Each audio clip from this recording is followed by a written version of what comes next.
So what I want you to do today is use something called debugging as a means to understand your code. Debugging is a powerful way to not only find errors in your code, but also help you understand code. You will see that I purposely today, or this week, not comment every single line of code. In part, this is to sort of allow you to figure out what's happening. I gave you a brief explanation about what's happening in the code, but now I want you to figure out what's actually happening in every line of code. One way to do this, of course, is using debugging options. So debugging is a point where your code will stop as it's executing. So you can right-click, for instance, here on the left side of your code, to the left of the numbers that you see listed here. So this is the 9 numbers, and you can see there's an option that's called Add Point. So when we right-click on that area, we can add point. That means at that point the code will stop executing at line 33. So to debug, I can go to this little critter here that you see here, this little bug, so debugging, and I'm going to now debug this specific line of code and expect the code to stop there. So you can see I go to class again, example, I press debug this time, and it'll say you want to run this basically, and I say yes. And you should see the console now running. It runs much slower, or relatively slower, in contrast to normal running. So oftentimes you want to run normal run to execute quickly. But if you want to slow down things and look at what's actually happening in your code, debugging is perfect. So you can see now our code has stopped in this line called print. To actually go over the code, we can do what's called step over and step into. So step over. There's also step return, which returns the output. So basically, we want to do step over means that you kind of keep going past the call. You don't actually go into the call.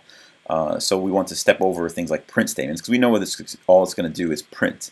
And this is the path statement, so we'll see the output of that. So we could potentially step into that, and it'll show us the actual Python, built-in Python code where this path is going to be obtained. So in that method called getting the path, basically, or the method that gets the path, you can see what's happening, and we can step over specific methods or even run into or go into specific other methods that are being called. So you can see that step into and step over are powerful ways, basically, for us to see line by line what's happening to our code.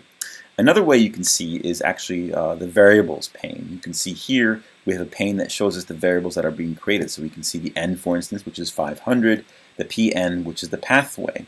So how do I know what my pathway is? I could look at that pn and see what that value is. And you can see pn is referencing a pathway. So for instance here, I take pn and I now add, I split it, and I get the part of the path that's to the left of example. And this is done through this 0. Remember, when you split something in a string, you often get basically, you should get a kind of list of 2 values. So I should expect a list that's created, and I get the 0th or the first value. And you can see what happens is pn now changes to effectively the pathway to the src folder, because everything from the right of example.py in the pathway is now removed.